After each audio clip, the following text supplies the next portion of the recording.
good morning, good evening, good afternoon, or wherever you are in the world. This is a very late stream for being Sudden Death TV. It's almost 4 a.m. here, but you know, I want to cover as much as I can about QuakeWorld. And today, Dracs actually messaged me and told me about his game against the Blood Dogs team in the Forum 4 North American draft.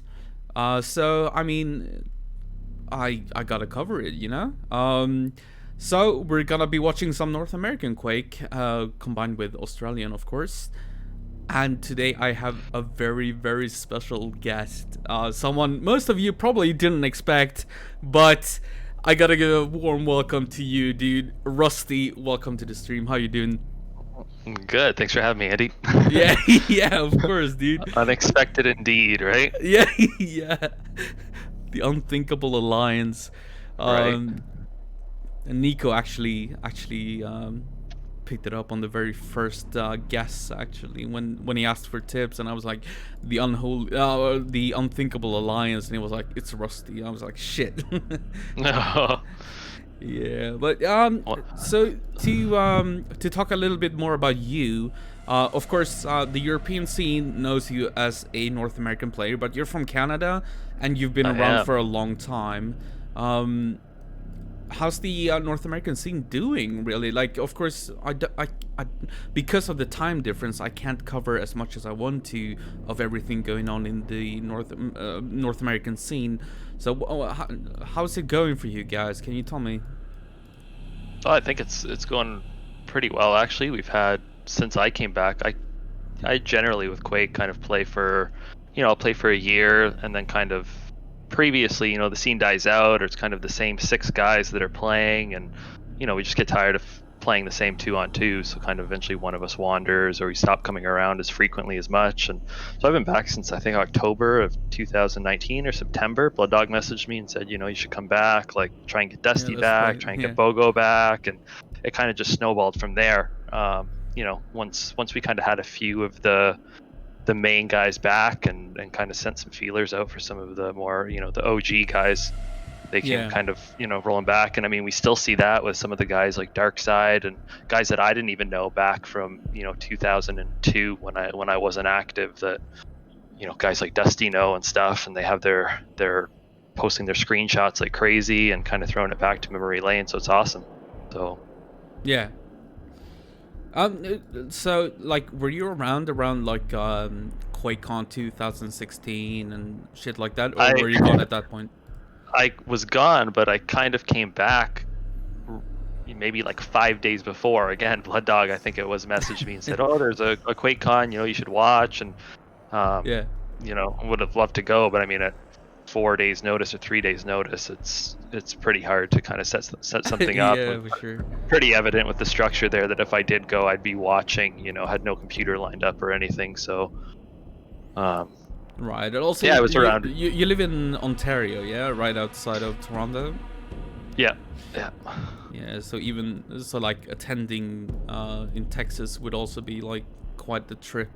Oh yeah, it's a pretty, probably, I'm gonna guess like maybe 4-hour flight, 4.5 maybe, depending. Yeah. And it's not crazy or anything, but it's, with fast turnaround for 2 days, yeah, it was a lot. So I think a lot of us. Yeah, sorry. Go on. If I could have played, it would have been a different story. If I would have had a partner to go there, but I would have been going there with no partner or anything. So again, like, just to go and watch, it's unfortunate. But I did. I think I listened to your streams when I was commuting. So because they were kind of right at that time of when some of the games were going on, the big ones. So yeah.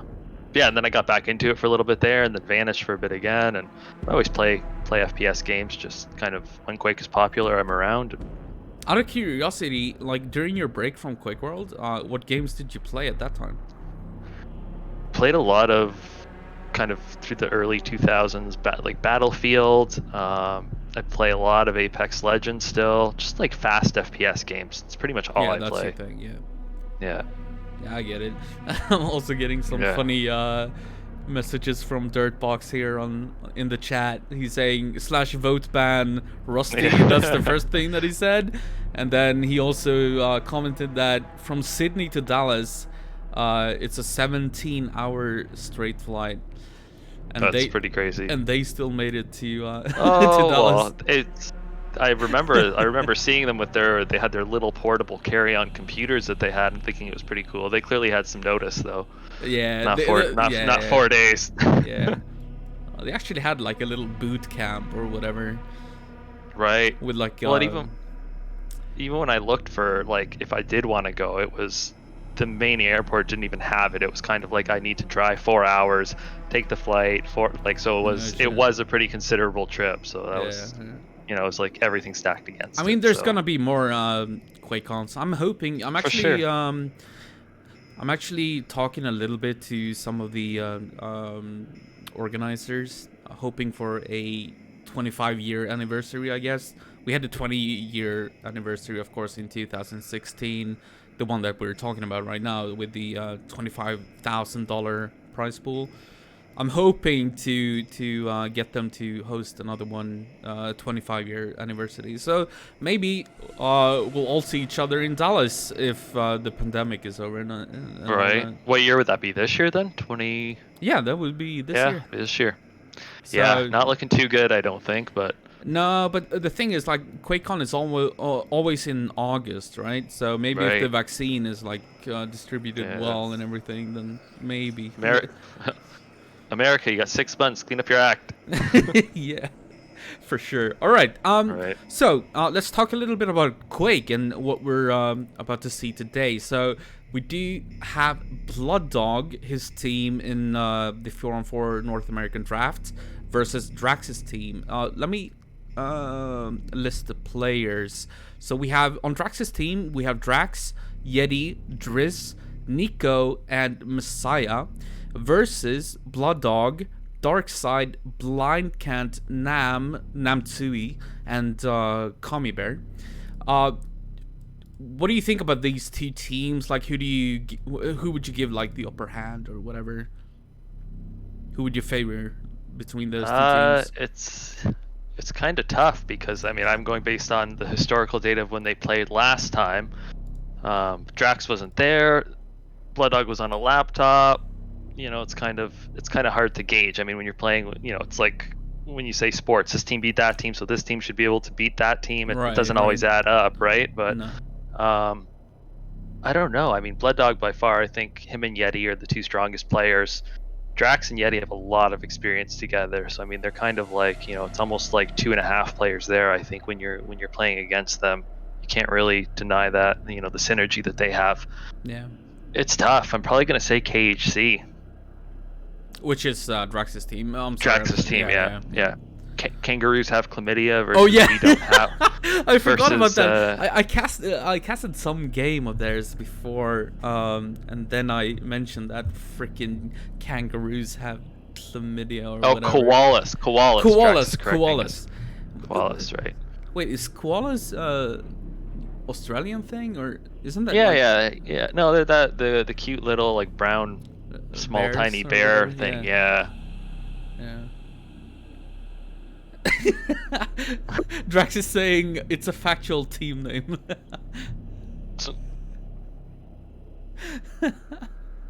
Well, it's way better than Blood Dog's team name if we don't have one. Oh, yeah, that's poor, dude. Yeah, that's weak right there. Yeah, lack of imagination. Like, at least come up with something, right? Also known as drop bears, which is a vicious subspecies of koalas. Dirtbox is saying in the chat. All right, whatever you say, dude. I have no idea about. Actually, I watched like a scary video the other day of a kangaroo like attacking a vehicle, like a car, who like in the middle of the night. Like, Australia is a scary place. I'll never go there. Looks beautiful, but. Yeah, too many. The spiders and the other nonsense. No thanks. Yeah, spiders is only like one thing. Like, you can go in your backyard and find like a crocodile or like an alligator.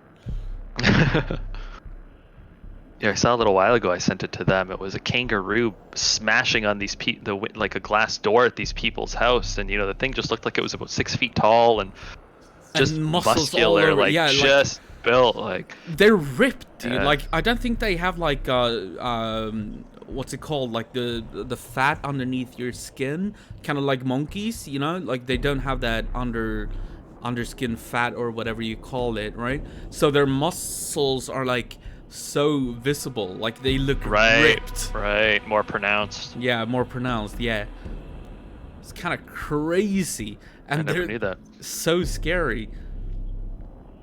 Well, yeah, and their claws on their back feet, right, is what they'll just like shred your leg with those kicks.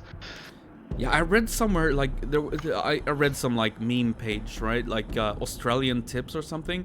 Like if you meet an aggressive kangaroo, try to stay behind it. So whenever it turns, you run around to be behind it because they can't jump backwards. But if you're in front of it, right? They balance on their tail or whatever to be able to kick your ass. And Right. like they're so dangerous. Like It's like a tripod. yeah, so if you ever meet a kangaroo, make sure to be behind it, or otherwise you're in trouble. But yeah, Dracs and Yeti, of course, definitely good players, and they've been playing together a lot in the Nations Cup, of course, because Yeti lives in Australia now, even though he's from the Great Britain.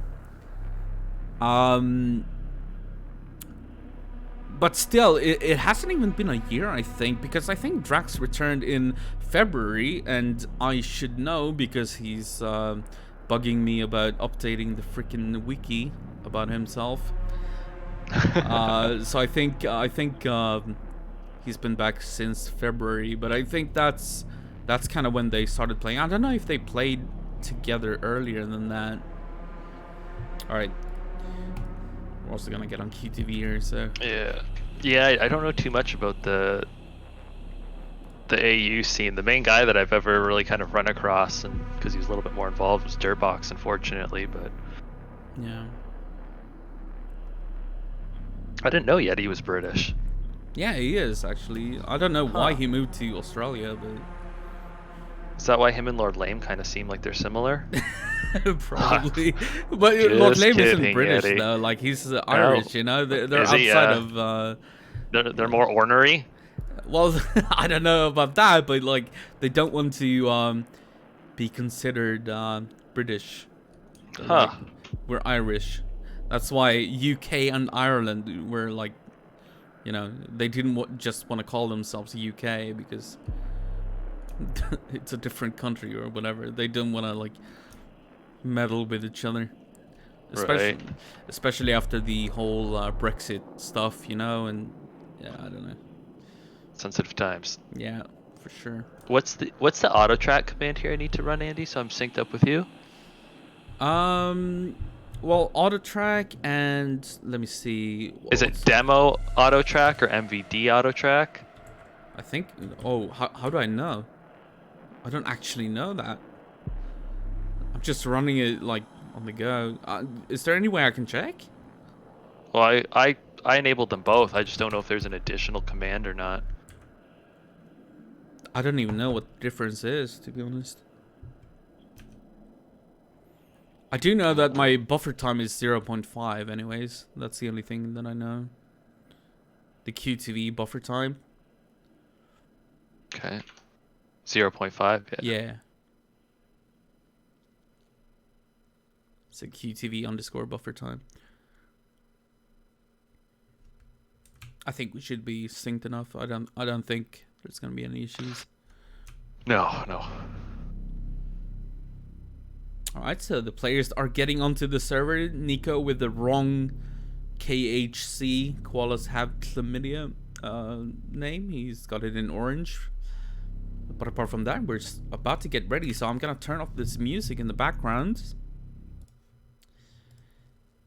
and let everyone in on the server. So we got the first map. Actually, haven't I don't know if they. Oh right, you guys can have a coach in this system, right? Or they. Yeah. Can... So they. What they did is they kind of, because there were some players on there that weren't super experienced in 4-on-4. Right. And the initial idea was kind of to have it so that, you know, the good players would have fun, but they could also kind of train up some of the lesser experienced players. So they came up with the coach idea. I'm not sure who. I think it was Dusty and Bogo were throwing it back and forth for a bit. So they came up with it where I guess it's a feature in KTX where you can implement it, where you can actually elect a coach, and then he can only spectate his team. Yeah. So some people have used it really effectively. Like I know Dracs and Australia have tried to do it where they'll have, say if Dracs is going to coach one of his like lesser skilled guys, the lesser skilled guy or everybody on the team except the lesser skilled guy will mute Dracs, and Dracs will kind of be the verbal coach for the player while he's playing, kind of direct him, go to quad, RL's coming up, you should get armor, go help here, and kind of dictate his movements a little bit, when the player wants that, of course.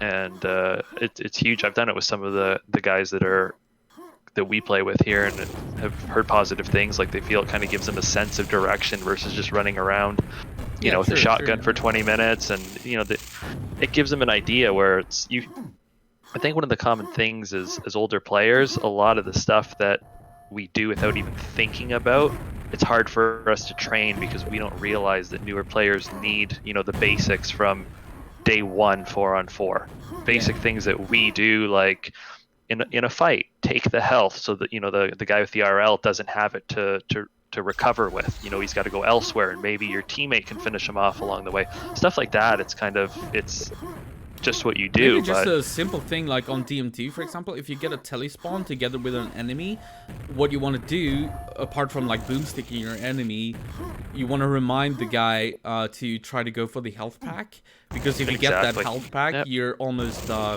like guaranteed to win that fight, right? Exactly. I see how this is like really good for like beginners and so on, but I also feel like my alarm clocks are like the alarm is going off, right? That on a higher level it could be abused, where the coach, like when everyone already knows all the basics, you can use the coach only to keep timings of the different items and not do anything else. Making the coach kind of like a different role, I guess. More like an item timer rather than a coach. I don't know, what do you think about that? Yeah, that was actually, it was funny. It was when it was announced, that was one of Australia's concerns that they joked about a little bit was, the USA wants to, I think they initially were worried that we want to change 4-on-4. To add in a coach feature, to kind of add in item timing via a coach or a silent spectator, and yeah, that wasn't the case at all. Obviously, it's blank can't. What's the quick command? Like everything else, it can be abused. You know what I mean? So it's I don't know. I've always been of the mindset. Some tournaments have crazy rules, and they're like a terms of service almost, but I view it kind of, for the most part, we're all friends here, and you'd hope that no one would blatantly exploit something for what it wasn't meant to be. So I just see in front of me, like, imagine the Finnish team in Nations Cup, right? And they have another guy like being a coach and just telling timings, like even though Milton knows all the timers in his head already, like having that additional help, I don't know if even if it would save him one that he misses, could be a game changer at like a high level game, right? So no, I don't think it's something that anybody or any of the the more experienced players in North America want, or I don't want to play with it. I don't want to coach. I don't so. But then again, like you said, like for beginners, it's a really good way to maybe help them. 100%. Yeah, guide them around the map and. Yeah, like to make, like what we usually say in Europe, right? Like make the most out of every spawn. Like you never want to just in Form 4, you never want to spawn and then die without doing something. Like even if you know that you're not gonna be able to get an RL, you're not gonna be able to get the red armor, but then at least hit like 3 or 4 boomsticks, right? Before you die. So you make something out of every spawn. Something like that could, if you have a coach like spectating you, I believe that could be a good reminder, because sometimes you get stuck in that visual cycle, right? Like where you just spawn and die over and over.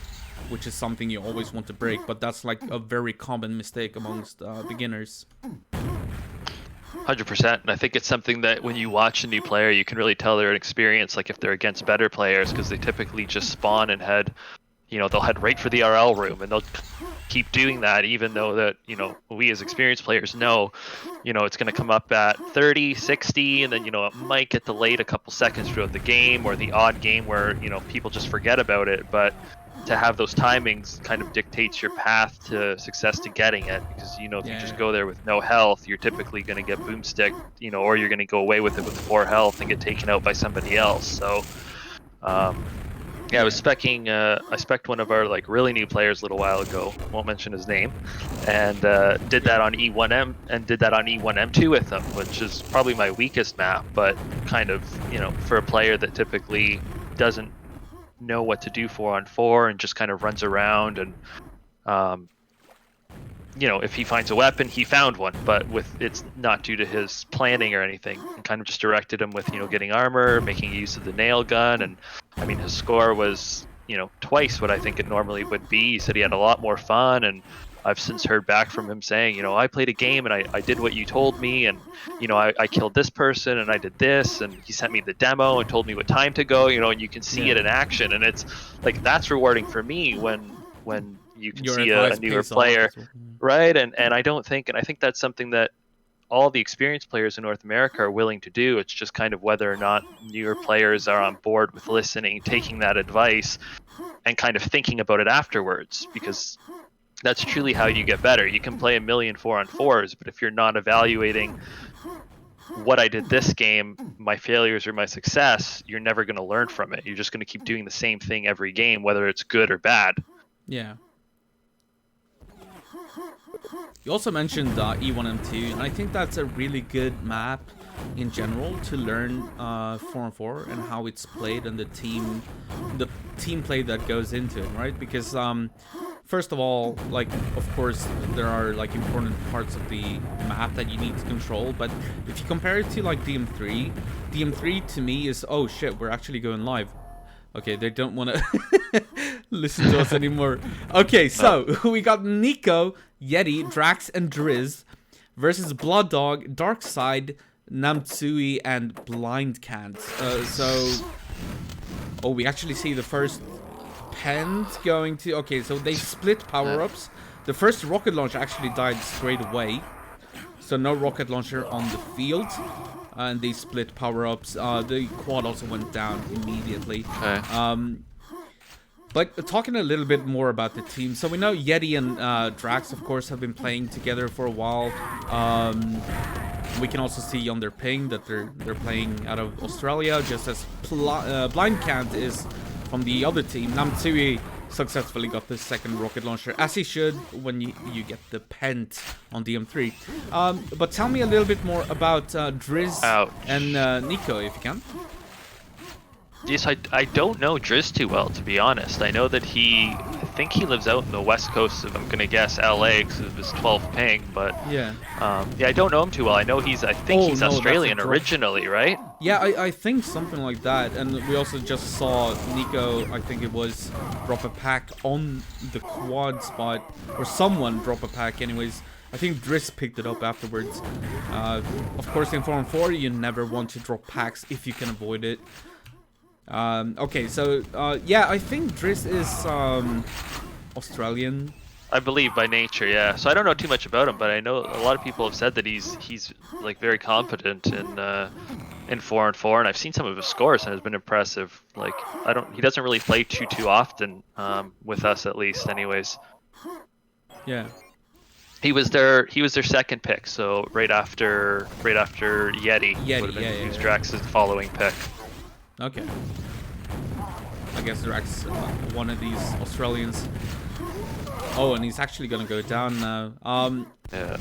What about Nico though? How's his experience in 4-on-4? I think Nico's new to QuakeWorld as of probably maybe around the time I came back. I think a lot of players at that time kind of were just starting out in Quake, like Messiah, Shadow, Liberator, maybe Siscon, Nico. There's a lot of new players at that time that kind of all started. Nico, I think, got a little bit of a jump on them as far as excelling 4-on-4 and kind of, you know, doing a little bit better than the rest of them. But yeah. But I don't think he's played Quake before prior to this stint. That's pretty cool. Yeah, I also heard that he's pretty new. He's also young, I believe, right? Like, he's pretty young. Yeah, early 20s, I think. He's a lot better, I would say, on E1 M2 than the other two maps. You can tell kind of that's, you know, where he excels for sure right now, anyways. Naturally, he'll have an advantage when it comes to reaction time and so on. Yeah, right. Old farts. Yeah, you notice that. Every time I come back, things get a little harder. Yeah, yeah, that's how it is. The other side, though, the other team, we don't have one, is what they're called, WDHO. Of course, Blood Dog's creativeness. Yeah, exactly. So creative, dude. Of course, everybody knows Blood Dog, especially Sudden Death TV viewers, since he's been around in Europe for a decade or more, or even more than a decade, I should say. But the other players, though, of course, Blind Cant is Australian, but the two North Americans, Namtsui and Darkside. What can you tell me about these two guys? Well, Namtsui is I don't know how old he is or if he's played Quake before. I haven't run into him prior to kind of coming back. There's a lot of the team play, like the team play ideas down, who should take what to do. And he's actually gotten, I would say, a lot better in the past maybe month or so, since he started taking items. He's a very generous player, which, you know, is great if you're playing with him, but it's to his fault sometimes where loyal to a fault at sometimes. Yeah, he's too nice, right? Yeah. That's a good compliment to give someone, I guess, right? Yeah, for sure. But sometimes just pick it up yourself. Yeah, and I think he's starting to see that he can make the big plays if he, you know, has the armor. You know, because a lot of times, I mean, if you have a weapon with no armor, you're not really doing much, and if you have an armor with no weapon, you're not really doing much either. You know, against in most cases, right? So I think he's kind of seeing if you can link the two together, you can do big things. And whenever I play with him 4-on-4, I'm pushing him to, you know, take an item, even if it's something, you know, I would like, because you want to see him get better, and that to kind of click in his head. Pen's coming up here. Yeah, Blood is gonna get it. I saw that happening in front of me. Wow. A pretty good start here for Blood Dog's team, actually. Yeah. Of course, they missed the quad, but the second pent is often like too fast for the quad. So.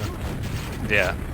His mission here is just to try to find the two enemy weapons. Like, if I were Blood Dog here, I would even ignore the pent ring and just try to go for the weapons in Yeti and Dracs. But they're hiding. They're doing a good job hiding. Yeti just went down. Yeti just went down. Yeah.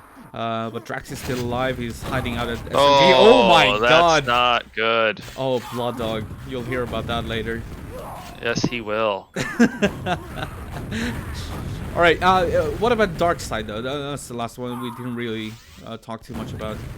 Darkside's apparently an old Clan Arena player that a lot of the guys know. That I know Dusty was excited when he came back, and some of the other guys know him from the early CA days. And I said right from the start, from the first kind of couple games playing with him, 'cause he's got very good team communication. Like, his voice comms are very good. Solid aimer. Like, his rocket aim is very good. I think he's going to be a very good player once he gets some more 4-on-4 experience. That's cool. So, an aspiring prospect, I guess. Like. Yeah, big time, I think. Nice guy, for sure. Alright, so then that's pretty much who we're looking at in this game. As we can see, Blood Dog's team, I don't even want to say their name, are doing pretty good here, and Darkside is actually on top of the scoreboard, doing a good job with the quad there, just keeping red armor safe. When it comes to weapons, they also have... here. Yeah. There's nothing in it, looks like. We have the... I guess the advantage on QTV that we can actually see if a pack is actually containing like a rocket launcher or a lightning gun. Oh, Darkside is in trouble here. It's actually gonna go down to Nico. Good play by Nico, and quad is coming up, and Namtsui is really ready for it, but Blood Dog is gonna pick it up. He has both the lightning gun and the rocket launcher, but he doesn't have any cells for his lightning gun. Of course, with the quad, the lightning gun is just insanely powerful. But of course, the rocket launcher will do for Blooddog, and it looks like he's just gonna pick up this red, and yeah, the quad is just gonna run out. Not too much. Yeah, and this is it's funny that his quad. Oh, that's a rocket pack. Yeah, that's a big one there. Yeah, it's funny he has a tendency, and this is something that we kind of harped on him with our USA group, was he'll typically get quad and always go red no matter what's going on the rest of the map, or even if we have control, right? Because he loves to stay healthy. Yeah. Very safe in that regards, and you know, it's good to stay healthy, but you also sometimes have to use that quad to kill enemy weapons. I remember in the Nations Cup, he was kind of looking to get one of those 100% efficiency DM3s. Yeah, it's especially on like DM3. Like he's really good at not dying, but of course you might not. Like sometimes you have to go for it for the like for your team. But the games that he knew that you guys would win in the Nations Cup, he kind of went for that 100% efficiency. He never hit it, but he was close. He was close, yeah. I think he got tally-fried by Dusty, I think it was. By me. Oh, was it you? He blamed me, yeah. Yeah, it was like 3 minutes left or something like that, and he hadn't died yet, and then he got tally-fried by you, and he was a little bit upset about that, but... I mean, shit happens. But this game is not going to be anywhere close to 100% efficiency for Blooddog, so I think that being more aggressive at that point is for sure better than just staying healthy. Of course, Definitely. 4-on-4 is a lot about just staying alive. Like, staying alive in general is so important in 4-on-4 if you compare it to any other game mode. But of course there are like objectives, like if you have the quad like he has right now, there are things that you want to do with that, and that does not include getting discharged by Nico. That is a Team AU thing. Dracs loves to sit in the water with the LG. Oh, for sure. Loves to. Thankfully his team came to the rescue and kind of closed up the gap there. Yeah, we also saw before Blooddog went down, they actually had 4 rocket launchers on their team. And Pent is coming up now, and they're very, very well prepared for this Pent. They have to get like a really good steal by Yeti at this point. There's Driz hiding in the water there. No. Driz is trying. Oh, he's actually gonna get it! What a play by Driz! Perfect timing. Actually, Darkside needs to get out of there. Yeah, he needs to get the fuck out of there. But that's amazing by Driz, actually. I'm sure you know about the meme about Yeti like having an inbuilt timer when it comes to the Pent. Oh, he gets everyone when we play against him. Yeah, like he's an amazing Pent stealer. Even if they're behind, they don't have a single rocket launcher on their team or something, Yeti will still find a way to get that freaking Pent. But this time it was Driz on the same team, of course. And that was a really good play. He didn't manage to get a rocket launcher or anything, but at least he denied it from the enemy team. I didn't even see where Blooddog went. If he was gone before I even noticed. It was Darkside that got left behind. Yeah. And going back to the thing of, Blooddog, the perfect game, sometimes that's, if someone's having a game like that, I don't mind them, them running their game, because they're obviously in the zone. You have those games where everything goes right for you. You can't be killed, right? So if somebody's having that game, it's kind of just, I prefer to support them, move out of the way, and Yeah, for sure. Like, at least if you're like sure that you're gonna win the game, right? Like, otherwise I would be like, well, stop messing around and do what's best for the team. But if we were losing, he would have heard it. Yeah.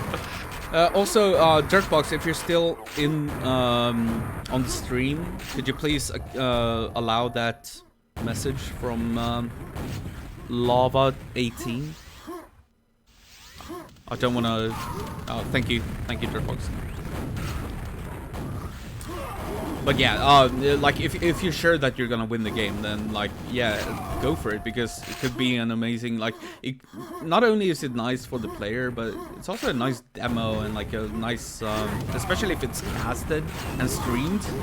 It's pretty cool to have like a 100% efficiency game, and not a lot of people can actually manage to get 100% efficiency. Like, that is not an easy feat. Well, especially when you're playing against Good players the teams as well. that we were in Nations Cup too, right? It's Yeah. It was unfortunate. Yeti was stacked there, had quad, and none of his team managed to pick up a weapon during that time. Yeah, but we do see, so we were talking earlier off stream, that these two teams played earlier, right? And Dracs' team, KHC, managed to win 3-0, I think, right? Yeah, they won pretty handily on most maps, I think, and that was without, I think Dracs was missing, and Blood Dog only played his top 4 on one of the maps, I believe. Right. But he was also playing from a laptop apparently, so. Yeah. And the funny part was that Blood Dog actually said that Drax is playing tonight, so it's gonna be easier. Of course, chirping a little bit at Drax, and so far he's actually right, because his team is up by quite a lot on this map number 1.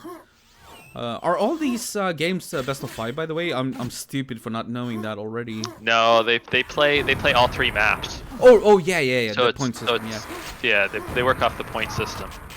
Right, so all 3 maps are gonna be played regardless of score, and then if you win a map, you get 1 point, and yeah, eventually that's gonna decide the seeding of the playoffs. Pretty good, like, safe play here from Driz, actually. I like when you just keep areas safe. It's good for the team and so on. Of course, they're behind by quite a large margin, so they do need to find frags.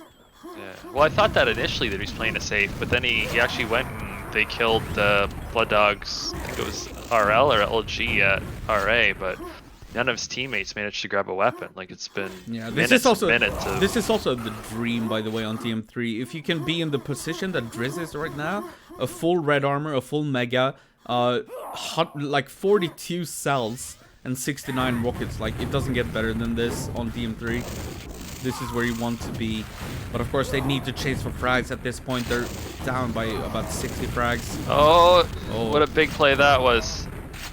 The pack was unfortunately picked up by the enemy team, and Driz is the only rocket launcher on the entire map right now. Which means that he should definitely get this. Yeah, he's gonna be late for Pent. The Pent is just gonna be a shotgun Pent, or perhaps a lightning gun. Yeah, a lightning gun Pent. That's okay. Should be. Yeah. Let's see if Driz gets quad in this case. He should. Yeah. Actually, Drax picked it up. I thought Driz was gonna get that, but he was actually locked down in super nail gun area. So Drax picked it up. Maybe gonna try to use that to get to a weapon, but no, he's gonna go down to the boomstick pens actually. So it's kind of also, if you're on the team that doesn't have pen, quad's a dangerous position to have at that point. It's nice against the other 3 guys, but you become such a glaring, identifiable target that when you're playing against better players, you get hunted down with quad if the pen guy has a weapon. Like, so it's a liability almost, but. But as we can see now, BC or Blind Cant is actually the only weapon on Blood Dog's team. He only has a lightning gun, and he seems to be going down right there to Driz. So Blood Dog just picked up an RL. Yeah. But Nico with a quad here. Let's see what he can do. Of course, they only have 3 minutes and 40 seconds to get back into this game. And that's kind of hard on DM3 because frags don't happen that quick on this map.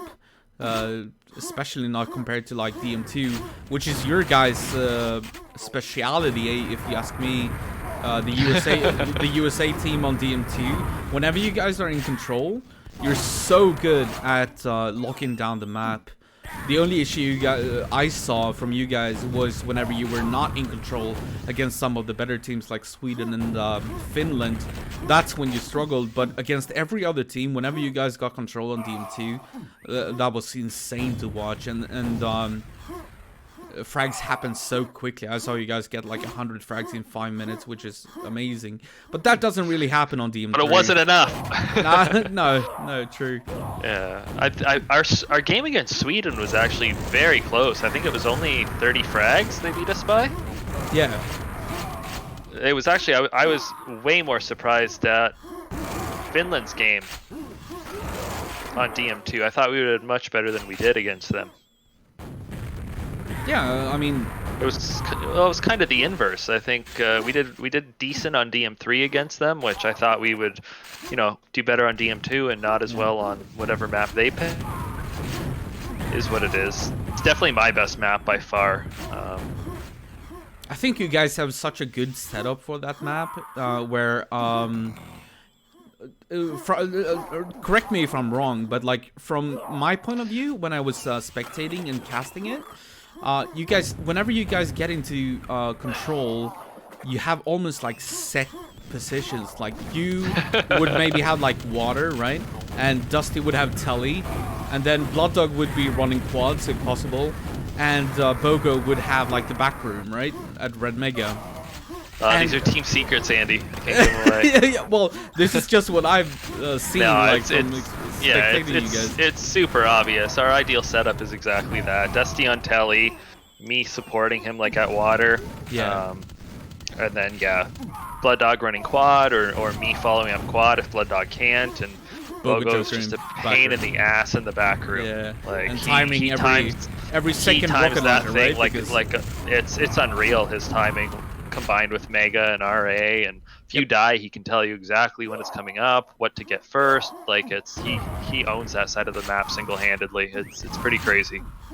Yeah, and also like if you do have back room under control and you have water under control, you only have to really go for every second rocket launcher spawn, because the other one, the quad, is gonna take care of. So if you're in Boba Joker's position, you have to time that rocket launcher, and then you can pretty much deny the enemy team from ever getting a weapon, which is amazing, of course, on DM2. So exactly. I think you guys definitely have a really good setup for DM2 for the Nations Cup.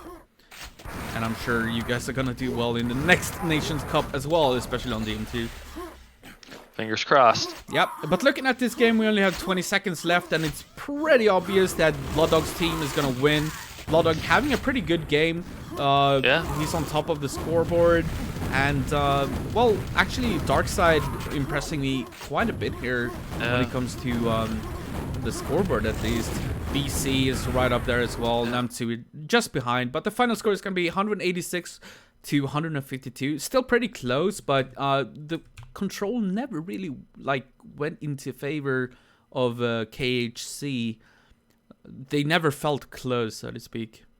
No, they had some good runs, but I don't think they capitalized on it as they should have, with getting weapons in the hands of their teammates. That's something that on USA we kind of differ on opinion. Is when I have quad, I'll kind of use it to, you want to kill enemy weapons, but to establish that control and put some weapons back in your teammates' hands so that when it does end, you're actually in a fighting position.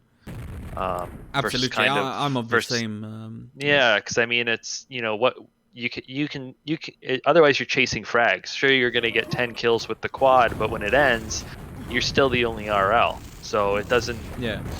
And then it's a crapshoot what happens at water, say on DM3, whether or not your guys get the next LG and the next RL if you're leaving them out to dry. Whereas a quad RL can completely lock down the bridge and your teammates can stack up again. So yeah, all you gotta look out for is that freaking Dracs or Nico in the water. Yeah, exactly. Also, so happy, by the way, we almost have 50 viewers at this hour, which is 50? Insane. Yeah.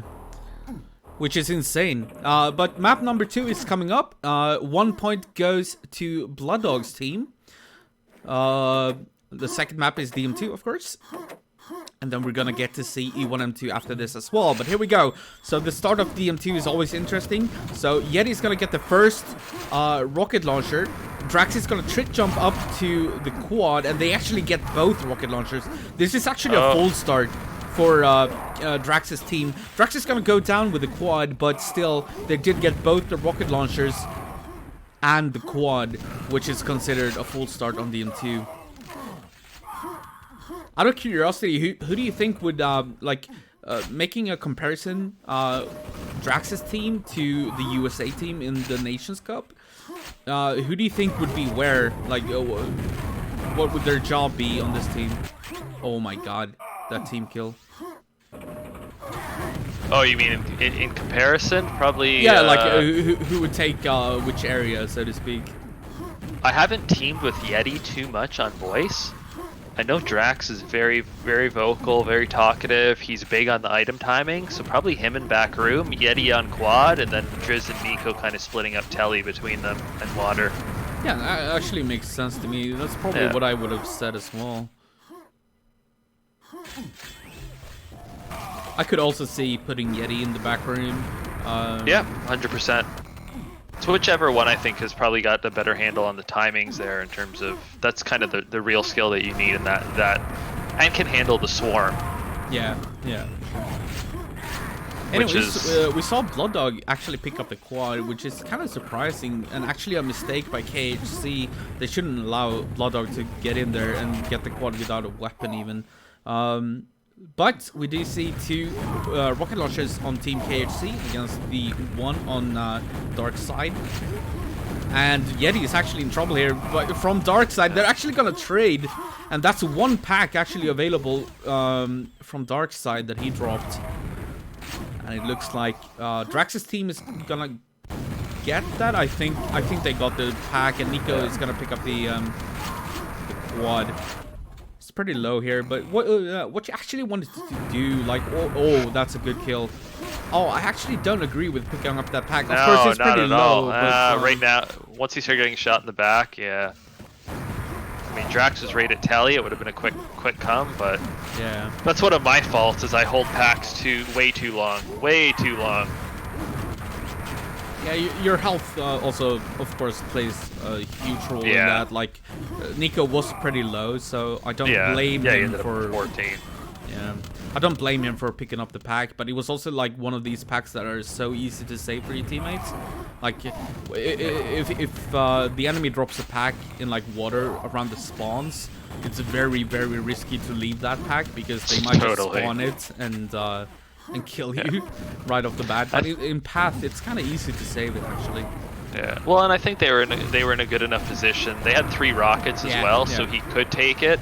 You know, if he was the only rocket, then it's kind of like that's more important than high value pack. Yeah.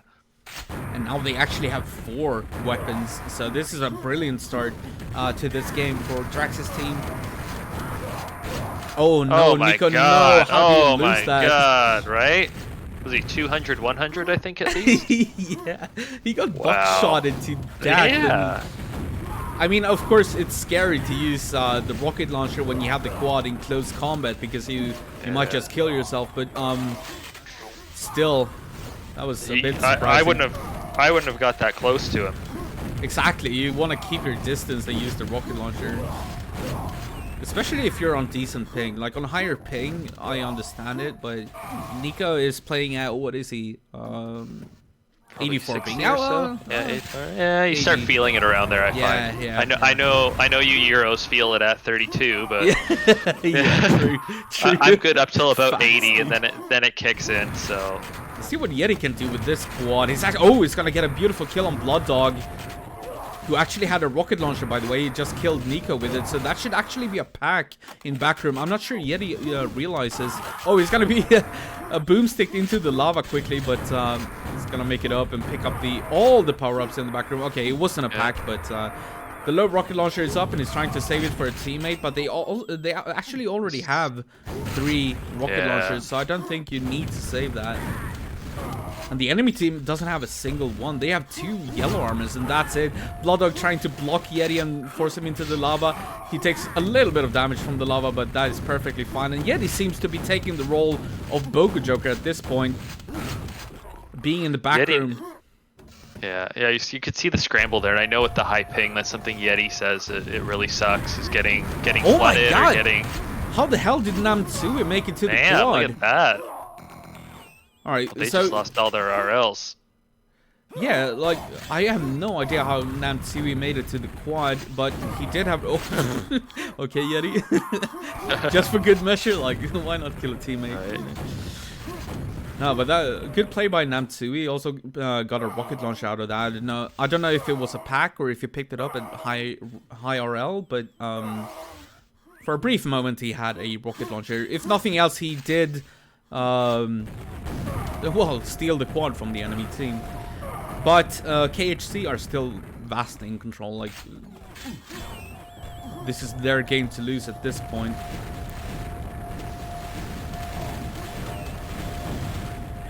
Nico being the only one without a rocket launcher on the team, and they're all getting ready for this quad. A lot of grenade spam from Blind Captain. He's actually gonna get the quad as well. All that grenade spam actually paid off.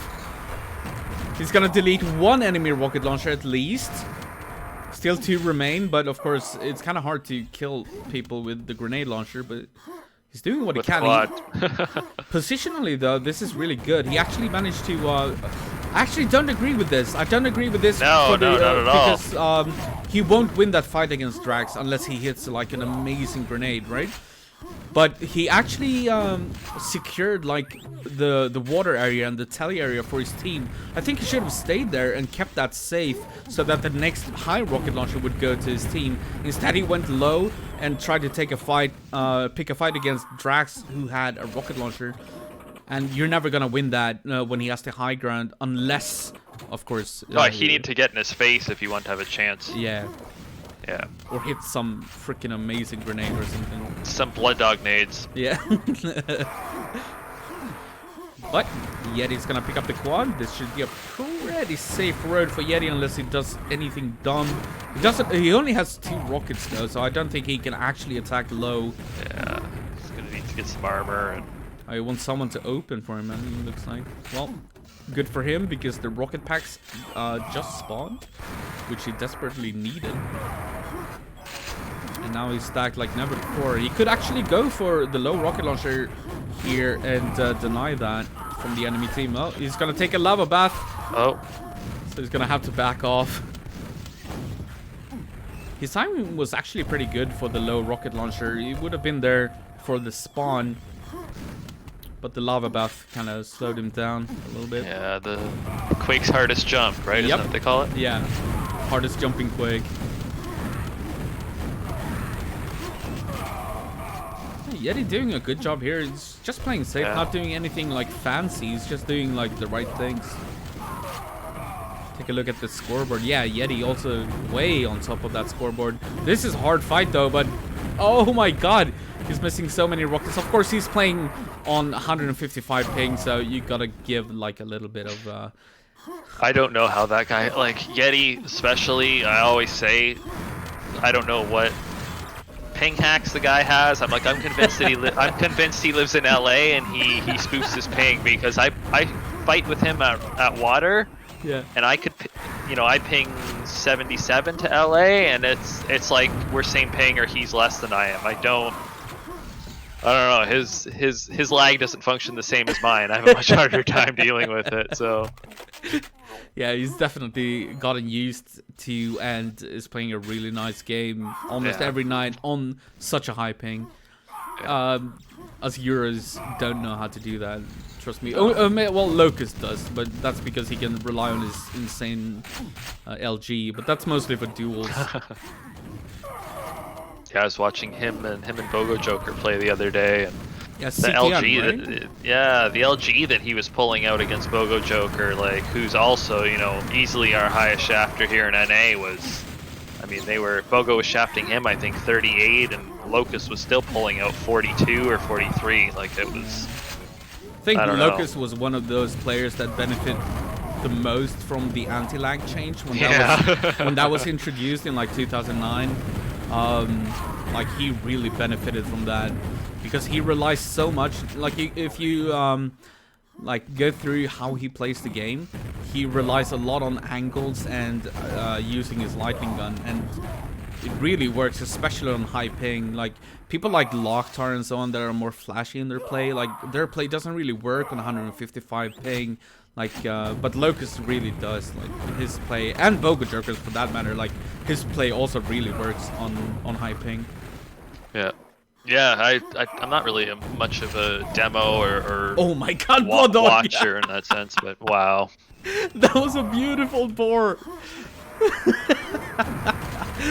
He's actually gotten he got himself a rocket launcher, and he got himself into tally, keeping that safe, and then he killed himself on the bars. That's so unfortunate. Poor Blood Dog. No, I'm sure he spawned his pack. Yeah, most likely. Alright. But this game is actually still close. So we have 9 minutes left and only 30 frags between the two teams. Of course,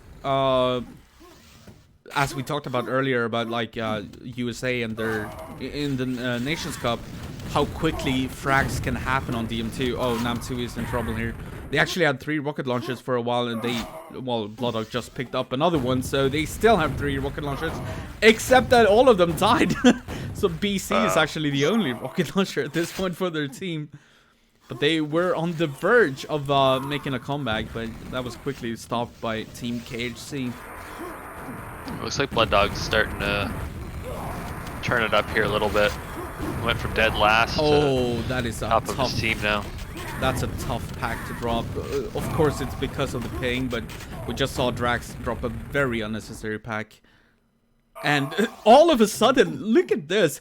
Blood Dog's team suddenly, out of nowhere, have 4 rocket launchers. And potentially, if they do this correctly, they could lock the map down in a matter of like 30... Like, it was like 30 seconds ago that they only had 1. Yeah. Both Blind Cant and Darkside are gonna go down though, so they're down to only 2. But make that 1 rocket launcher, and now suddenly KHC has 4 rocket launchers. What is going on? Like, is everybody dropping packs all over the place? Or like, what? I'm curious to see the stats after. Yeah, it's so crazy. It looks like they're trading rocket launchers. Like, Blood Dog is not gonna be able to rocket jump up to this quad. Driss is gonna pick it up for Team KHC. And this game is, I can't even call it. Like, usually you can look at the scoreboard and, like, kind of get a feel for how the game is gonna go. But not when they're trading rocket launchers like this. Like, nobody ever really has control. And I was saying, like, Team Blood Dog could actually lock down the map. And then, like, 15 seconds later, Team KHC had 4 rocket launchers on their team. And I'm like, what? What's going on? Yeah. Once again, we see KHC with 4 rocket launchers. Blood Dog is the only rocket launcher on his team. Now, I'm not sure what happened there, because, see, that's something that I hate seeing, is Driz had quad. Yeah. And he got stuck at water with quad with none of his team supporting him. Yeah. You know, you kind of, as a team, you waste a quad when your guy's limited to water because no one's covering that telly. Oh my god, wow. That team rocket from Driss. Okay, some craziness happening around the quad. Blood Dog did pick it up, but then he bored with it, so that's 1 rocket launcher gone. Saves that pack, that was nice. Oh. Well, he tried. Nico got it. Oh, he actually did, yeah. Yeah, Blood Dog picked it up again, fired a rocket, and died. Oh my, what? They, that was not intentional. I don't know, he said pack pretty much, I don't know. I don't know, dude, like that. I think it was. Yeti was right behind him with 150, yeah, 100. like the transfer was like perfect in hindsight, yeah. but like the execution looked like he just flicked his wrist or something and fired in the wall. I don't know. Maybe it was intentional and just a beautiful bore. Yeah. You get to see Yeti a little bit. Looking to get this yellow before the quad. Let's see if he can make it. Yeah, he's gonna pick it up. Oh, we almost bored down to 5 HP. And he's actually gonna go down to falling damage. That's funny. Someone shot him as he fell. Yeah. He was down to 5 HP, and of course, in QuakeWorld, if you fall from, you know, high places, you lose 5 HP, and that was all that was needed to kill the quad, unfortunately, for Yeti. Still though, not really any control either way on this map. Like, currently, okay, now we have 2 rocket launchers because Yeti just picked up the low rocket launcher. But we were down to 1 rocket launcher on the entire map, which is kind of like weird on DMT. Like, it's been going back and forth at this point, and, oh well, so far. But Team KHC, or Team Dracs, whatever you want to call it, has been getting the better of the frags at least. Nam2 lagging behind a little bit. Do you see any possibility that Dracs team might use Messiah or that Blood Dogs team might use Kami Bear? Yeah, it's kind of weird that they didn't swap out because I know both teams have been swapping out. They've both kind of get their like lesser players in there to get experience and stuff, but it's unusual for either of them not to play their number 5 or number 6. So maybe they're just all kind of, you know, since all players are here, Blood Dog's not on laptop anymore. Dracs is present. Maybe they've at their best and see where it happens, see where it lands. Yeah. I guess we'll have to see for E1M2 if they switch anybody in. I know one of the things I've heard from the teams is that, just on listening to different voice comps and streams, is they've taken a position of, oh well, if let's get up 2 and then we'll put, you know, our number 5th or number 5 or number 6 in there rather. It's almost like they want to, you know, get that, even though it doesn't work based off winning the majority, they want to ensure that they get those 2 points before they put the player in for the last map. Yeah. So maybe they're just waiting for that in that sense, at least on KHC's side. I also know that like Dracs and Blood Dog are probably both really like competitive, and this is probably like a big game for them because like both teams want to win and might see the other team as their biggest competitor, and yeah, you hesitate to swap players too much. Yeah, there's one game, maybe it was the last game Blood Dog played last. Could have even been a pickup, but yeah, you could see. I've never seen Blood Dog like that before. He was kind of moving around. He almost looked like one of the high Twitch players with, you know, a crazy sensitivity. Yeah. Not sure where he wanted to go. Like he was, you know, his team was down by a few frags, and he was just hunting frags, and he ran out of time. But you could see the stress get to him. Yeah. So who knows? That only means that you're competitive, you know. If you start getting nervous at the end of games, like I like that. Like, of course, you need to be able to control it so you don't make mistakes. But someone on QTV just said 4 RL packs dropped at once. Yeah, that's kind of been the story of this game, I guess. A lot of dropped packs. And hence no real control for either team. It's been kind of chaotic. This was kind of over a few minutes ago. Yeah, excuse me. There's no coming back for Blood Dog's team. No. But like, they never had a map lock or anything. Like, usually on DM2, you trade, right? Like, as long as neither team has a map lock, you usually trade. And like, the frags stay fairly even. Until you get a map lock, and then of course you get ahead by quite a bit, and then it's up to the other team to manage to get into a map lock of their own to make that back, because the rest of the time you're just gonna be trading. But in this game, there's been no map locks either way, and the trading has just been better from Team KHC. They've just been trading better. I think that's from the quad. I think they've gotten a lot more quads than True. Blood Dog's team. I don't have a count, but that's just my feeling anyways. Yeah, and the ones that they did get kind of like died pretty quick. Yeah, exactly, yeah. KHC's had a lot of actually good quad runs you've seen. Driz had a couple, yeah. But apart from trading rocket launchers, sometimes having 4 to 0 and then 15 seconds later 0 to 4 rocket launchers, it's been like this pretty much the entire time. Like 1 or 2 rocket launchers each, so never really any control for anyone, and I feel so sorry for Dracs. That quad run of course could have been really good. He was perfectly set for that, but then the ping kind of made him damage himself and was down to 8 HP, and of course went down. But that's gonna be the end of DM2, 234 to 150, so 1-1 at this point, 1 point for each team.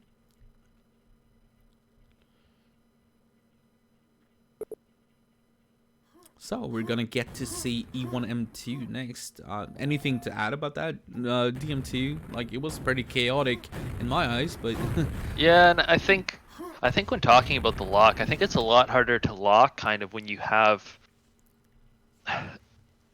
you know, you have mixed teams right now. You have, you know, Yeti and Drax, and you have on the other team Like it doesn't happen Blood like Dog, yeah, automatically, right? they're mixed in terms of skill, right? But based on the nature of the draft, so it's not so much like you have 4 players that are very confident that they can make those split-second decisions of, okay, we've killed all 4 RLs, get on telly, I got back room. You know, it takes those people, you know, it takes some of the players a little bit of time to realize maybe what's going on, or to feel comfortable at, okay, I've got telly, and in that time somebody else has slipped an RL. You know, you don't have that instant clamp down that you do when you're playing with a team that plays together all the time and has the call outs and stuff. So I think it's a then little it harder. kind of, you know, happens naturally and like automatically almost. Like you don't even have to say it like, oh, we have a lock now. Exactly. Or anything. Like it just happens.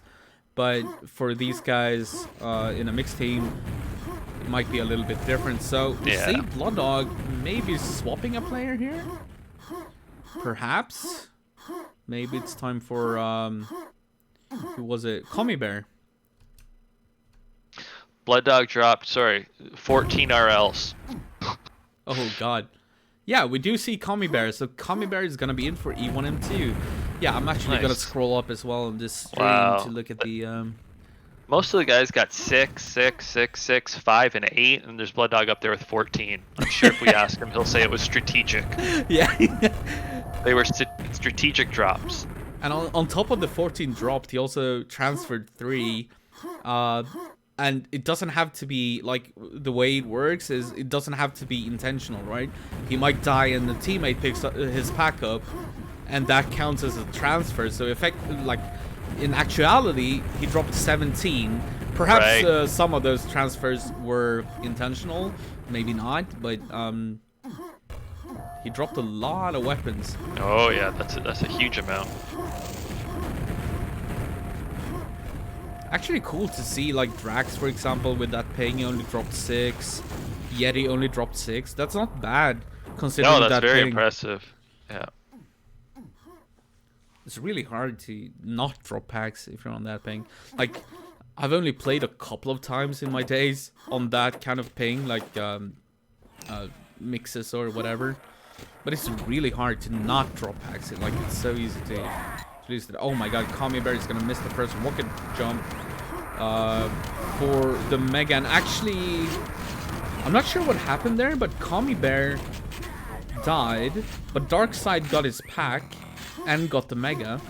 I'm just looking at the team overlay at this point. Yeah. And now Darkside also went down, so no rocket launchers on the map. Blood Dog is intelligently gonna use that quad to secure the next rocket launcher spawn, which he did perfectly. So this is a really good start for oh, the grenade's gonna deny him from... Well, the yellow is still 5 seconds away, but I don't know if he's gonna go for it, actually. Yeah. No, oh my god! That's a net loss of 1 frag. Killing 2 teammates and 1 enemy. Oh, he looks so confused.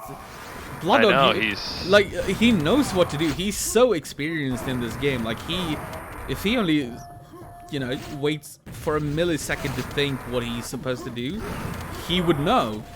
But instead, he's kind of like jumping around over GL. And I think he was, do I go for rockets? Do I go for health? Do I go for YA? He's kind of in all between 3 options, everything. right? But this is a good position for Blood Dog, keeping that yellow safe. He still has a full yellow armor himself, so he can definitely secure a couple for his teammates before he needs to pick one up for himself.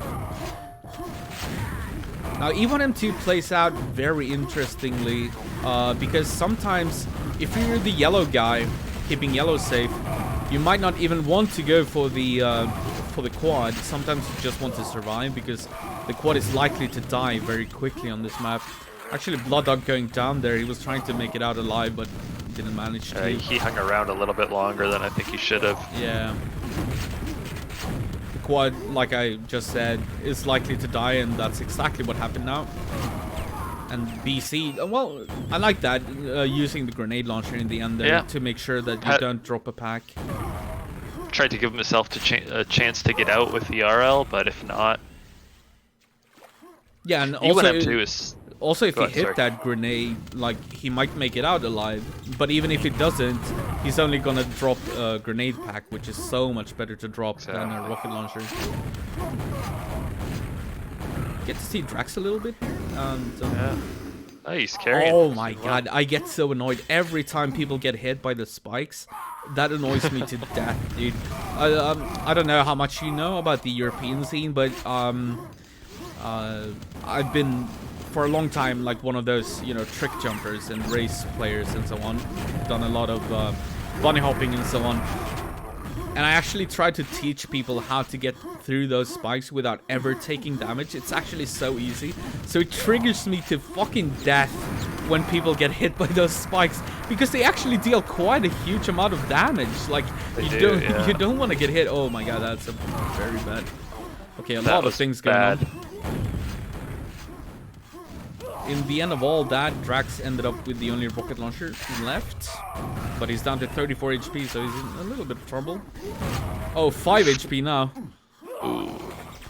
Oh, see, yeah, He he's needs gonna to go get out of there. Oh, wow. That was actually his teammate that boomsticked him in the back. See, and that's that's one of Smart the spawn, yeah? smart spawn, right? Yeah. Yeah. Very well could have just been an enemy too that he shot, right? Like it's ouch. Oh no, that's a pack drop. Was bad. Oh no, that is very unnecessary. You didn't have to fire that rocket launcher.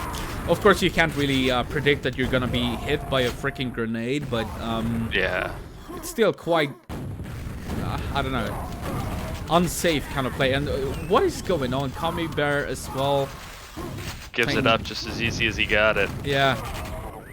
E1M2 though is a brutal map. When you get a weapon and you fire that thing, you become like it's almost like Grand Theft Auto, you know, when you get the police are all over you, level 5, and you're getting flooded from all sides. Oh, yeah, what a beautiful move by Nico, by the way.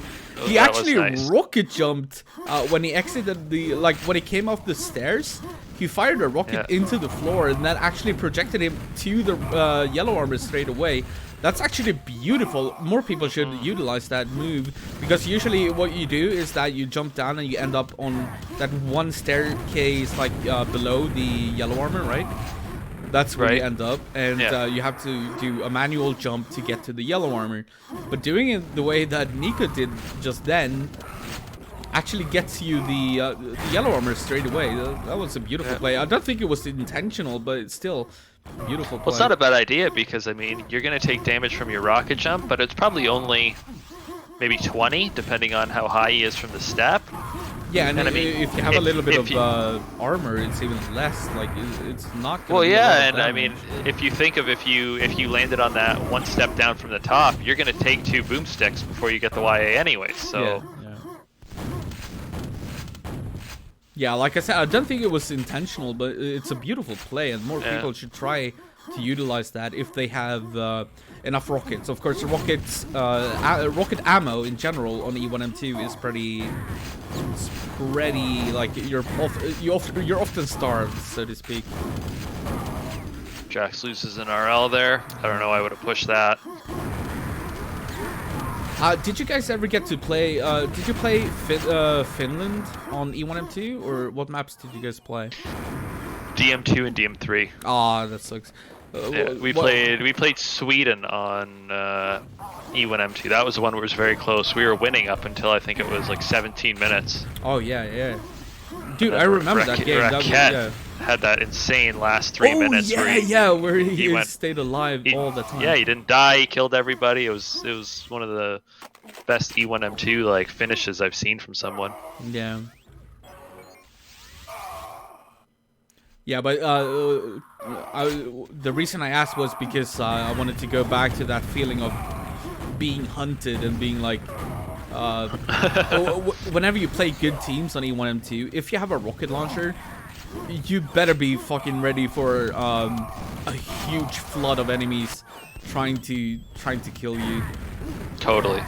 That's something that is one of my faults. I need to get better at. And I've heard you on your stream. I've seen Milton critique people as well when they fire the rocket launcher. Kind of, you know, when they could run away. and saying, I don't know if I would have just exposed myself like that. And you know, the more Like, you once give you away start the playing information good, that you have a rocket you're launcher. giving away that you have one, and you know, it's kind of like everybody's starving, and you say you have a loaf of bread. They're coming for it, right? Yeah, like right. that's how it's insane. And you don't see that maybe in like a a casual pickup with like mixed players, but once you start playing like Coordinated 4 teams. good players, it's over.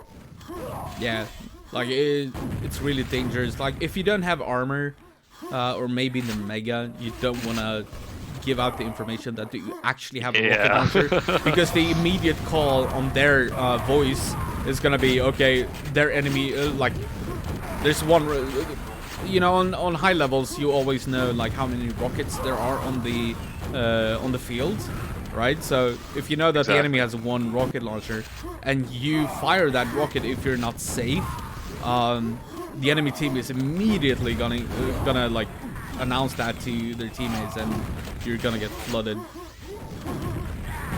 Even if it costs them like 10 frags to get you down, they're still gonna go for it. Exactly. Yep.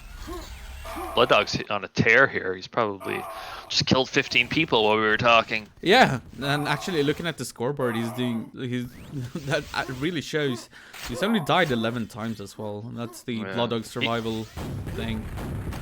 He's been doing really well on E1M2 lately, actually. The BOGO Joker, too, is just, like, we play pickups, and it's, he'll get 90, and the next person's got 50, even with, good players in the server. Like, Blood Dog here, I think the last time they played, this was the closest map here, and he went crazy on it. BOGO Joker, of course, having that amazing boomstick accuracy, which of course helps him a lot on E1M2, where most of the time you actually won't have a rocket launcher. There are some people that are just really good at getting rocket launchers on this map, though. Like, they just keep the timing so, like, it's almost inbuilt. Like, 2 of them would be Milton and Xantum, and for that reason they almost always have a rocket launcher. So if you look at like Xantum's boomstick percentage after a game, it's probably around 20s, because he always has a freaking rocket launcher, so he never uses the boomstick. But having a good boomstick accuracy is really, really strong and important on E1M2, because in a normal game, unless you're a god, most of the time you actually won't have a rocket launcher or any other weapon, so make the best out of every shot. Exactly. And even if you're not winning fights and getting the weapons, you're at least able to soften enemies up with a greater percentage. Yeah, especially since, there's no strong armors. There's only a yellow and a green. So the boomstick is just so effective. Like, if you can just hit 2 or 3 boomsticks on an enemy rocket launcher, that could be the difference of that rocket launcher surviving or dying. Exactly. So this is one of those maps where you really need to make every single spawn count. You never like, of course, sometimes you'll just spawn in the face of a rocket launcher and die, but if you can, you want to make the best out of every single spawn. Make sure to at least deal 50, 60 damage to an enemy before you die. But yeah, Team Blood Dog doing really well here. Kami Bear lagging behind a little bit on the scoreboard, but Blood Dog is certainly making up for that. You see Dracs with the quad here. He doesn't have any weapon or armor or anything, so he's gonna go down. Score's shrinking though here. Yeah, they are picking up frags closer. Considerably, actually, pretty quick. They do have 2 rocket launchers, well, one on Yeti, as we're getting to see here, and he's gonna make his way over to the yellow armor. He already has a green, but I think he wants to upgrade to a yellow, and then maybe get ready for quad. But Driz goes down with the drop start. I don't know if he dropped or not, but yeah, at least he lost his rocket launcher. This is the hard part about E1M2. If you're in the shoes of Yeti here, would you go for the quad, or would you keep yellow safe? That's the tough part, right? Yeah, I think it's so difficult to make that decision. Quad, I think it's a high percentage death chance going there. Absolutely. In his state. So you're kind of, I always say, I'm not a fan of donating an RL at quad. And You know, that's if I exactly can what hit- just happened to Yeti. He Yeah, went for the right. quad and he died. And sometimes it's better to just ignore this freaking quad on E1M2. Of course, this is very map specific. Yes. Yeah. I like poking at it if I can, you know, if you can kind of bridge cross area, if you can fire a rocket up there, if you know your team's clear, kill tons of quads like that, or you at least hit the enemy with the direct hit as they grab the quad. You know, it's like kind of like soften a them up long, a little bit. But yeah, it's like not a really long shot Hail commit. Mary. Exactly, right? Sometimes that's enough that then your team can finish them off, or Yeah, let the you can boomsticks bore, do the but- rest, right? Yeah. While you survive. But yeah, when you have the only rocket here, it's I think it's like gold. You got to treat it. This is gonna be an interesting ending to this game. Actually, we have 6 minutes and 50 seconds, and only about 18 frags, 20 frags between the two teams. Well, closing in on 30, but still, it's gonna be close. This one. Of course, this is not a best of 3 or anything. Every map win grants you 1 point. So, well, in this case, it actually is a best of 3, but. Yeah. What they want is the map points, which is going to determine the seedings for the playoffs that's going to happen later once the round robin is over. Seeing a lot of frags going to Blood Dog's team right now. They do have 1 rocket launcher on Blood Dog. Yeah, they just put up 10. Line Count is actually doing a really good job here with the grenade launcher, getting a lot of frags and actually keeping yellow safe with only a grenade launcher. That's pretty impressive, especially on that ping. Imagine firing grenades and being accurate with them. Oh yeah. It's almost kind of like an LG weapon in the sense that some guys are way more skilled at it, you know, than others, than kind of what's normal.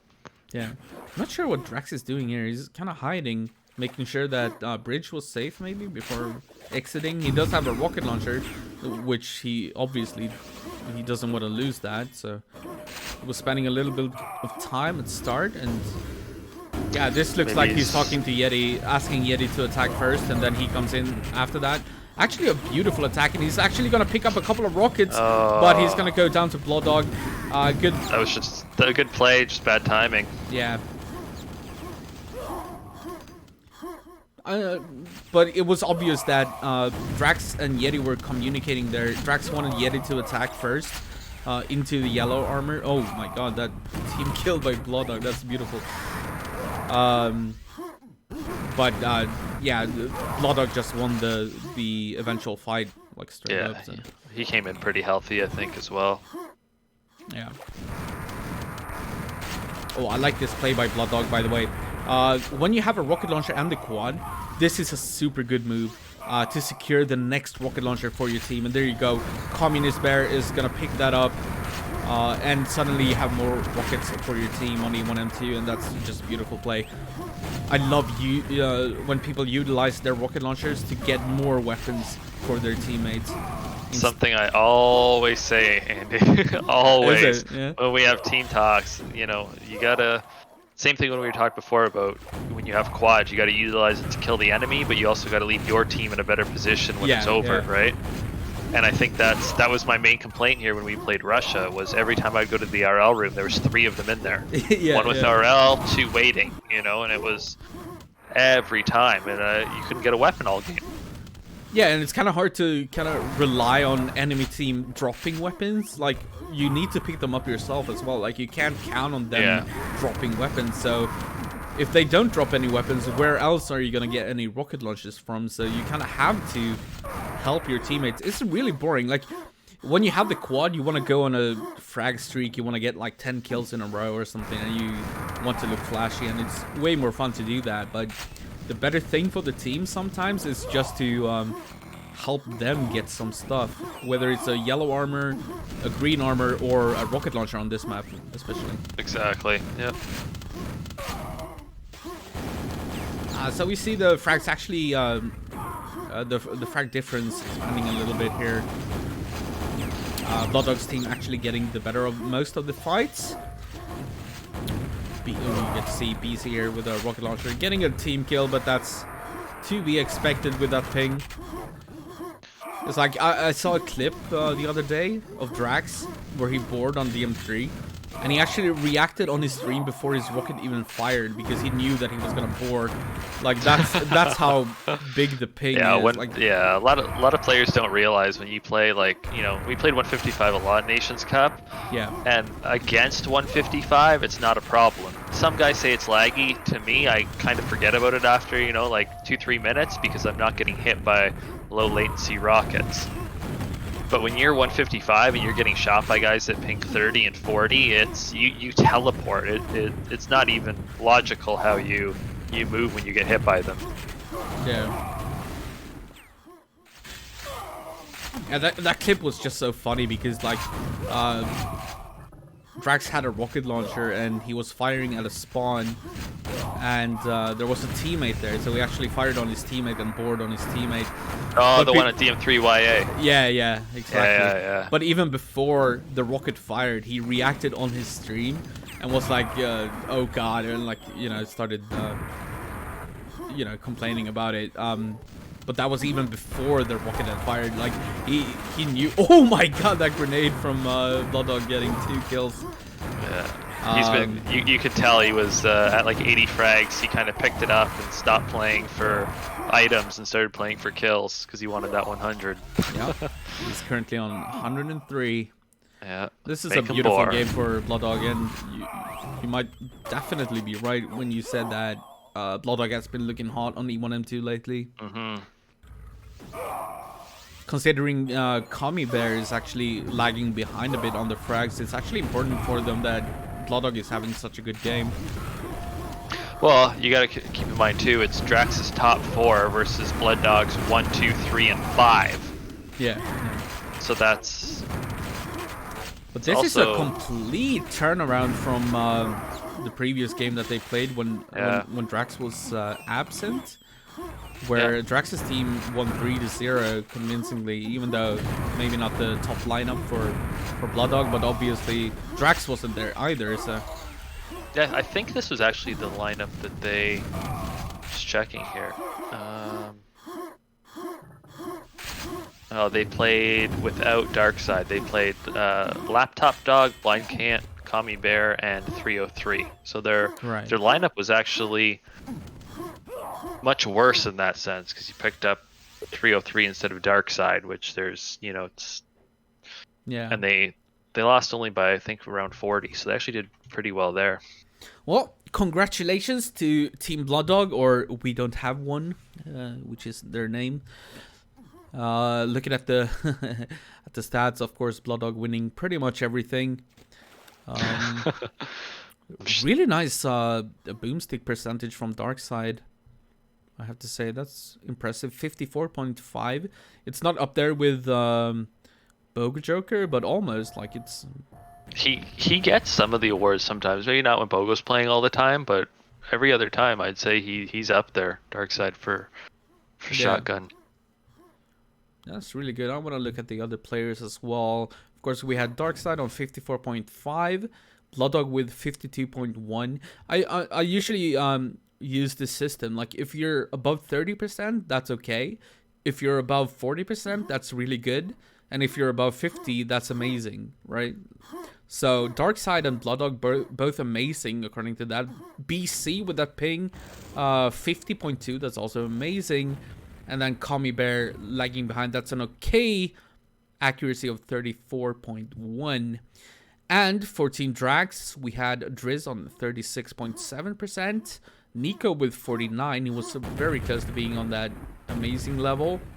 Drax 35 and Yeti 44.5. So yeah, it's actually funny how sometimes just looking at the boomsticks, the boomstick percentages, the winning team usually has the better boomstick percentage overall, which is kind of weird, but that's kind of how E1M2 works. Yeah, makes sense based on weapon structure, and you know the majority of the game-changing fights are. Yeah, for sure. Anyways, Team Blooddog are gonna pick up 2 points from this, and Team Drax is gonna pick up 1 point, which, like we said, was very different from their previous game. Oh, Under the Mayo is rating with a party of 75 viewers, so suddenly we're really high on viewers. Thank you very much. I'm sad that you guys are tuning in right when the game's ended. But thank you so much, Under the Mayo, and welcome to everyone. Someone is saying Reload is better than Griffin. We'll never know. They're both amazing. That's all we can say. But yeah, so suddenly we hit over 100 viewers for a little bit. Wow.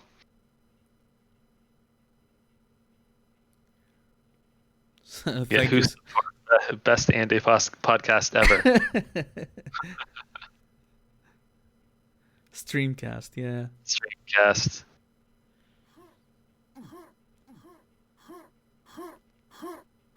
I mean, I have to admit, I didn't do too much or a lot of play-by-play in this cast, to be honest, because I'm just curious, both to pick your brain, of course, about 4-on-4 in general, but also about the players involved and so on. So a lot of this cast, of course, went to talking about the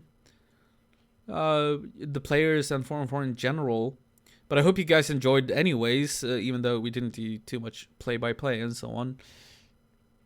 But don't worry, that will be back. A little bit more understanding of the NA scene for some of your European viewers that might not know kind of the lesser known names that haven't played over there. And there's kind of, I guess, it's like when I look at the European tournament, or even when we were in Nations Cup, I know the big names. I know Milton, BPS, Reked, but a lot of the teams I don't know. I got to get Blood Dog to kind of sort out who's their good player and break it down structurally, because I don't even know a lot of their lineups, and I've played in pickups and stuff over there, so I'm sure it's much the same for your European audience and our draft players. Yeah, for sure. And me personally, like, I try to keep up with all the regions, but having someone who's way more involved just is amazing for me as well, to learn more about the players and how the North American scene kind of works and how people think when they play. Like, that's something that might be lost on some viewers who are beginners or so on. But for me, who's been playing for so many years, like, it's really interesting to just get like the mindset and understand that of the players. And Rusty, you definitely helped me with that. But thank you, Husk, by the way.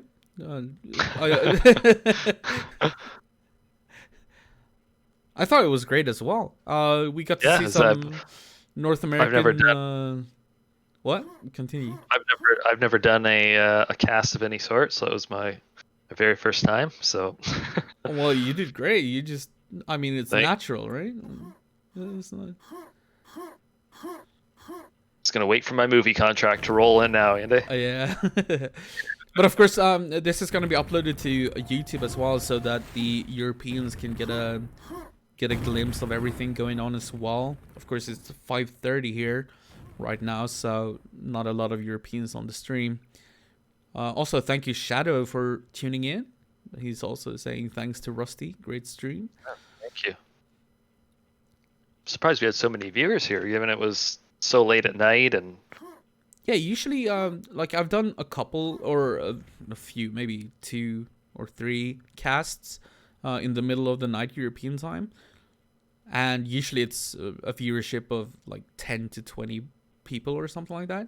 But today we were consistently around 40-50, and then of course this amazing raid by Under the Mayo, who I have no idea who that is, but thank you so much.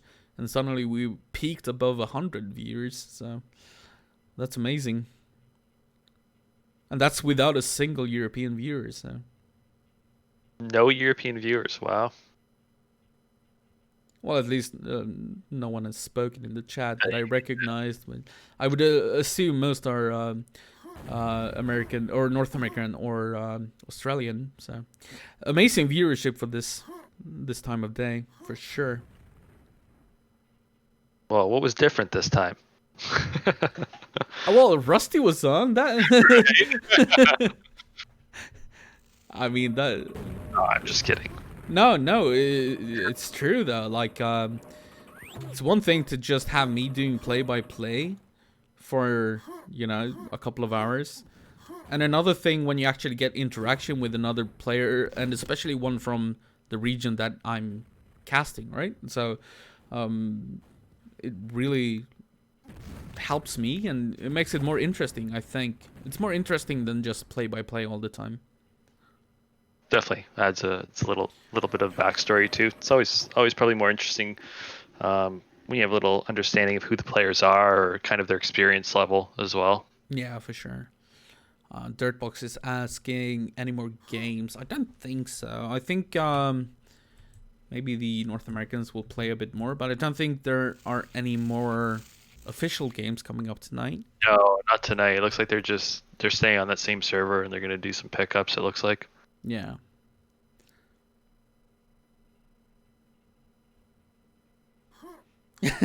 Who's saying, I'll watch them all with you two.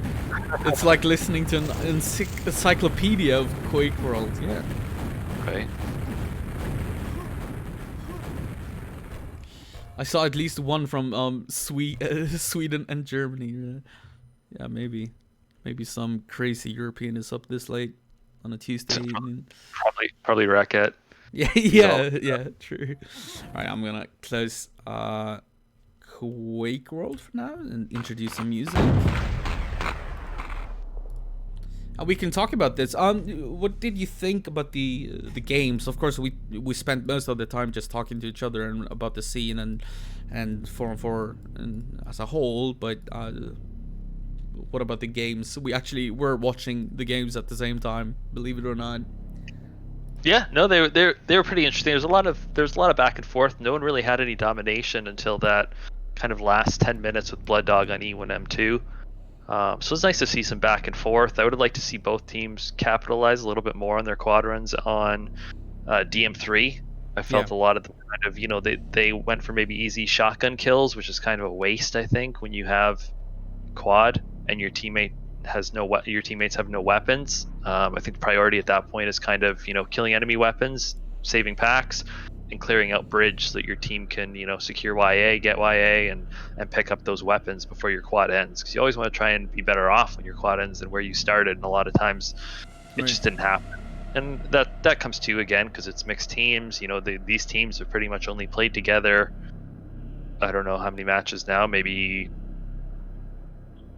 say 15 maps or so. So it's hard when you're like new team with that, and you do have that skill difference where you're trying to bring people up and kind of get them thinking the same way you do. Some of the stuff that doesn't happen some of the stuff that happens in the games we play in Nation Cups just naturally won't happen here, just due to reaction time or just kind of those basics we talked about, you know, taking health packs when you're in a fight with somebody and making sure all your shotgun lives count for something. So there's a lot. I don't think new players realize just how much it is to be, you know, at the level of somebody like Blood Dog and 4-on-4 or Yeti, and to perform at that. And a lot of players get caught up because they say, well, you know, I played with you and I got your same score. It's like, well, you can't look at, because you got this, you know, I could play 4-on-4 with Milton and maybe I could get a score, but that does, you know, it doesn't equate to me being as good as Milton. You know, if you put 4 Miltons against 4 Rusties, if we get a frag, I'll be happy. You know, it's you can play off a good player really well, and sometimes you can play even better than them when they're kind of supporting you and doing, you know, a lot of the heavy lifting. So it's tough, but yeah, for sure. I like to see a little bit more domination on DM2 myself, some more map lock. But, yeah, the DM2 was kind of messy. It was very back and forth for a while, so. Yeah. It looked like it was gonna be a really close game, but it was like a game where just one team was trading better, because there was never really any really, you know, good control of the map. It was just back and forth, like you said.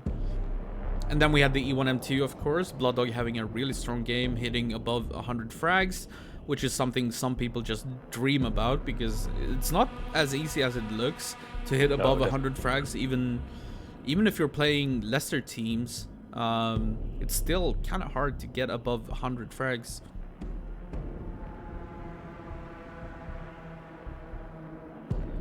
yeah, he really turned it on there at the end. Yeah. I think he went from 60 to whatever he finished at in, the last kind of maybe 4 or 5 minutes. So Yeah, 100 something. Vertilo underscore XC. Poland here. Nice to see you. Polish guy tuning into the stream. Very early morning over there. But yeah, so Team Blood Dog. I wish, actually, for those who didn't know, Rusty is our newest recruit to the QuakeWorld Wikipedia. And unfortunately, there is no entry of this tournament. Otherwise, I would show like the standings and so on stream. I know there's like a spreadsheet somewhere or something like that where it says how many points the different teams have currently, but I don't have it saved. But maybe we should put some pressure on Rusty to to make a Wikipedia entry for this tournament. For the draft? No, it's yeah. I'll leave that to the organizers of it. Yeah, unfortunately, they're not editors, but if they want to, they're very welcome to help out. Of course. But I think that's gonna do it. Congratulations to Team Blood Dog, and of course, Team Dracs also picked up a point. So that's good as well. And a massive thank you to you, Rusty, for joining me. I think this cast became so much more interesting when we could kind of go back and forth about 4-on-4 as game mode and Quake in general, and the players and the insight that you could bring, especially from your experience with the USA team. Definitely. Well, thank you very much for having me. It was first experience for me, and actually went. It was much easier than I thought in terms of having things to say. And you did a great job, kind of propping me up and giving us something to talk about. Yeah, thank you. Yeah, I hope you. I hope to see you again in the casting environment whenever there are more or other North American games that you can help me cover, because yeah, as I said, I try to keep up with the region, but it's not easy because it's always nighttime for me. So having someone to kind of bounce things off on is super valuable to me, and you're definitely the right man for the job. You don't seem to be scared of talking in front of a crowd, so yeah. I really enjoyed having you, and yeah, so thank you very much, Rusty. And I think with that, we'll have to end the stream, unfortunately, because this was real fun. But yeah, I guess that's just how it goes. So thank you so much, Rusty, for any last words? Actually, I gotta ask you. Who says virtual hug? Each other, not him.